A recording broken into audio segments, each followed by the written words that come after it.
बिस्मिल्लाहिर्रहमानिर्रहीम। नाज़रीन, आप देख रहे हैं गुडनेस टीवी और मैं हूं आपका होस्ट यूसुफ मदनी। आज जिस मामले के ऊपर मैं आपसे बात करूंगा, ये पिंड दादन खान जेलम का एक इलाका है।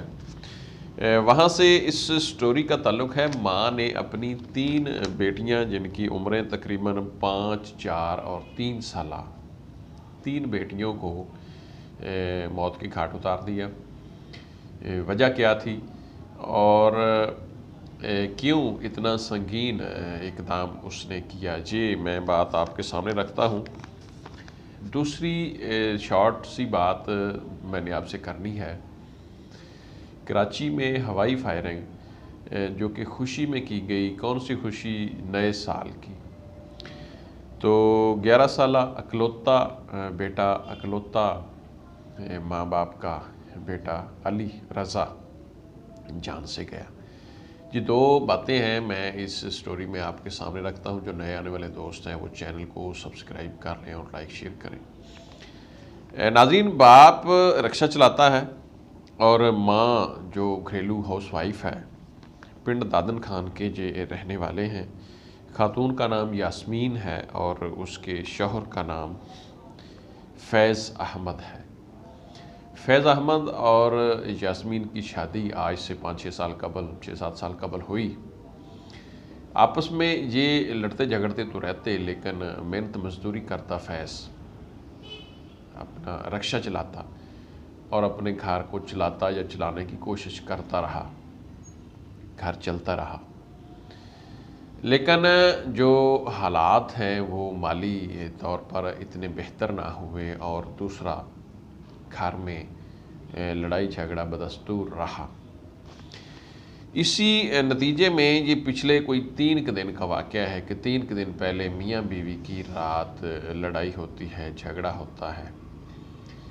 उस नतीजे में जो खातून यास्मीन है, उसके दिल में एक रंज, एक कह लें एक इतना मतलब उसके अंदर गुस्सा, इंतकाम की आग या एक जहलानापन कि जब उसका शौहर सुबह रिक्शा लेकर अपना घर से चला जाता है तो उस खातून ने पूरा एक बंदोबस्त किया कि मैंने अपनी बेटियों को भी नहीं छोड़ना और ख़ुद भी इस दुनिया से चली जाना है।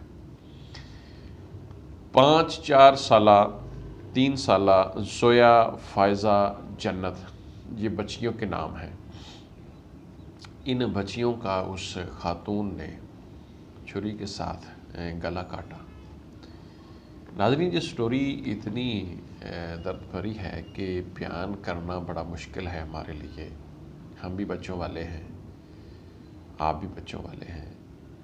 इस स्टोरी में आपने देखना है कि क्या ये इल्म की कमी है, ये जहालत है, ये सफाकियत है, क्या ममता वहाँ जो उसके अंदर एक ममता का प्यार होता है वो जागा नहीं है?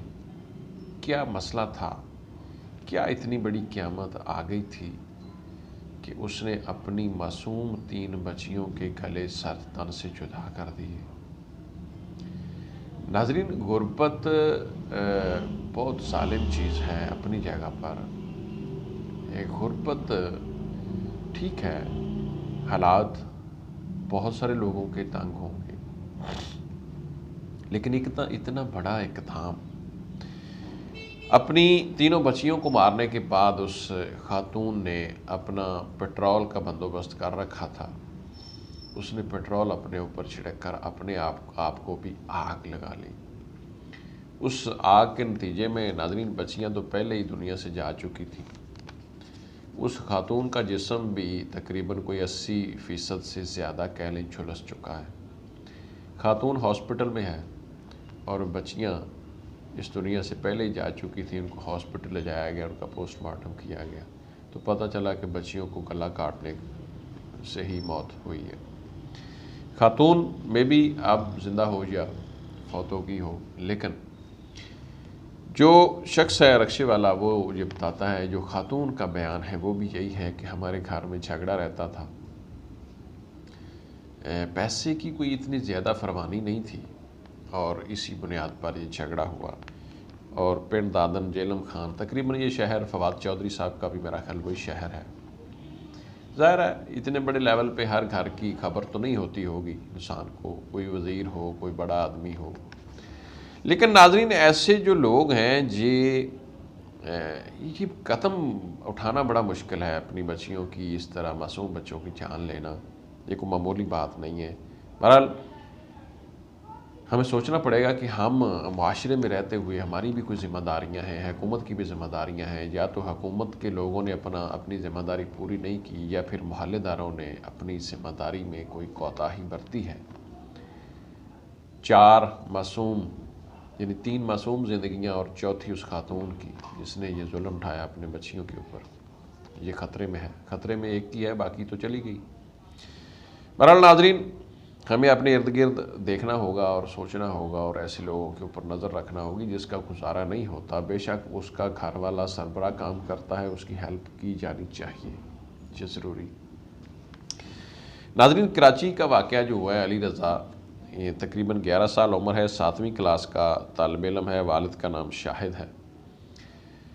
वो कहते हैं जी हम भी केक काट रहे थे, बच्चे घर में छोटी मोटी खुशी हम सेलिब्रेट कर रहे थे नए साल के हवाले से। बाहर कोई फायरिंग वगैरह, पटाखों की आवाज़ आई, बच्चा बाहर भागा, छोटी बहन भी उसकी 5 साल उसके पीछे थी। लेकिन जब बच्चा बाहर भागा तो वहाँ फायर हुआ, बच्चे के लगा, बच्चा धड़ाम से गिरता है तो बाप भाग कर अपने बच्चे को उठाता है। लेकिन वो उठाकर हॉस्पिटल ले जाए, उनको नहीं पता फायर कहाँ लगाया। जब हॉस्पिटल गए तो वहाँ सारा मामला सामने आया तो पता लगा जी हाँ, सर में फायर लगा है और बच्चा जो है वो जाँ बहक हो चुका है। बच्चा जाँ बहक नहीं हुआ, यानी इलाज मुआवजा जो भी उसका इब्तदाई हुआ। नाजरीन, ये बच्चा जो था ये इकलौता था, माँ बाप की औलाद इकलौती, यानी ये बेटा एक ही था, मे भी को बेटी एक है या और भी हो। अच्छा, लेकिन हवाई फायरिंग और खुशी शौक कह लें। मैं आपको एक छोटा सा वाक़या, मैं एक शादी पे गया, वहाँ जब हम खाना खाने बैठे ना तो टेबल के ऊपर एक लड़के ने, शादी में शरीक था, रिश्तेदार था जिनकी शादी थी, तो पिस्टल उसने टेबल के ऊपर रख दिया। मैंने कहा यार इसको उठाओ नीचे रखो। कहता नहीं जी इसमें मैगज़ीन नहीं है, इसमें कुछ भी नहीं है, खाली है।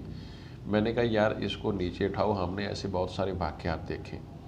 मैंने कहा इसको नीचे करो, नीचे करके इसको चेक करो। जब उसने नीचे करके देखा, चैम्बर में एक गोली फंसी हुई थी और बाकी उसमें मैगज़ीन जो थी वो नहीं थी, निकाली थी पहले उन्होंने। उसने जब घोड़ा दबाया जनाब तो गोली चल गई। तो फिर सारे बंदे हिल गए और कांप गए जनाब, और बड़ा परेशान हुए कि जनाब खुदा न खास्ता अगर कोई मजाक में ही इसको उठाकर कोई नवाकफ बंदा इधर उधर घोड़ा दबा देता तो क्या बनता।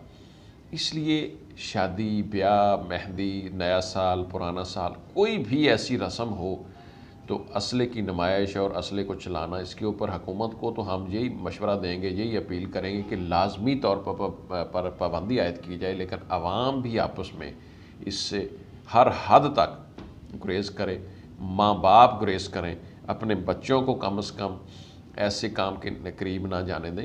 ये कोई बहादुरी नहीं है, ये कोई खुशी नहीं है। इससे बहुत सारी जानें आज तक ज़ाया हो चुकी हैं और ऐसा होता रहेगा अगर नहीं रोका गया। ये इकलौता बेटा, अब हुकूमती शख्सियात उनके घर गए, लेकिन अब जाने का क्या फ़ायदा, उसकी जान चली गई है। अब यही इसी केस को मिसाल बनाकर आइंदा ऐसे वाक़यात की रोकथाम के लिए लोगों को असला की नुमाइश से रोका जाए और ऐसे किसी भी दिन तिहार पर जो खुशी, जो फायरिंग है, इसको रोका जाए। नाज़रीन, आप देख रहे हैं गुड न्यूज़ टीवी और मैं हूँ आपका होस्ट यूसुफ मदनी। इजाज़त दें, अल्लाह हाफ़िज़।